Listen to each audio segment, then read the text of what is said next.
This is my little antique Sears Roebuck wood stove. I think it's from like about 100 years, around the end of the 1800s. And you can feed fire in here, but it takes very little pieces. Here you clean out the ash out the bottom, adjust the air for the burns, how hot it burns, how fast it burns. You can shut it at night so it takes less fuel and it burns longer.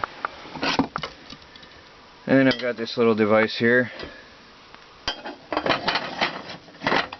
and you lift out the top, and here you can feed in larger pieces of wood. It takes about 8 inches wide piece, 8 inch wide by about 8 inch long pieces of wood.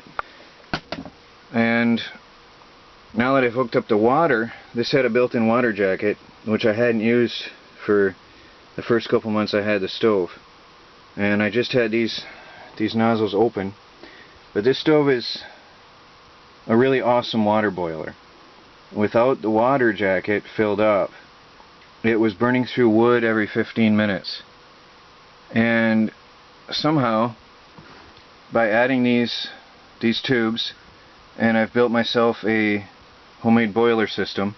I have these PEX tubing, and I have the pipe extended out away from the fireplace, so it's not so hot by the time it gets here. Of course, you have hot water, but these are designed for hot water. And the PEX tubing runs along and goes up through where a heater duct used to be.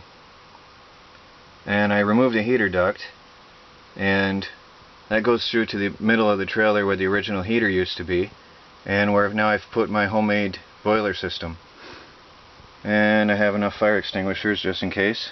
Thankfully I haven't used them. I have a brick wall here. The brick wall absorbs heat, and while the fire is burning, it keeps absorbing heat, helps give up a little bit more heat at night. Anyway, back to the water jacket.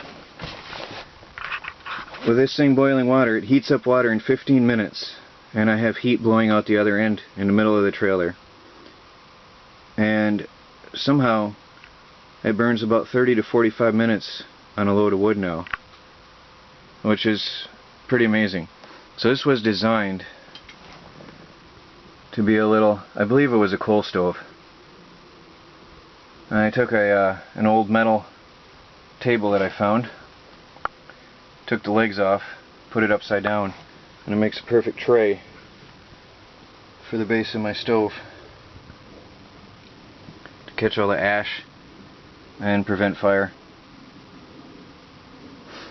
And I built my chimney in through the roof of my camper. As you can see, I've been repairing. There was water damage and I ripped out the whole ceiling. And I figured while I'm at it, I might as well put the chimney through. And there's my homemade heat exchanger that you'll see on the web pages. And believe it or not, there's a little computer fan. It was set up just to blow on this, and it made a huge difference. It kept that heat exchanger cold and blew air throughout the whole end of the trailer. That little tiny fan made all that difference. But it's a high-end fan from a computer server. Now of course I've been heating water and cooking on this. It's really amazing stove. Quite amazing.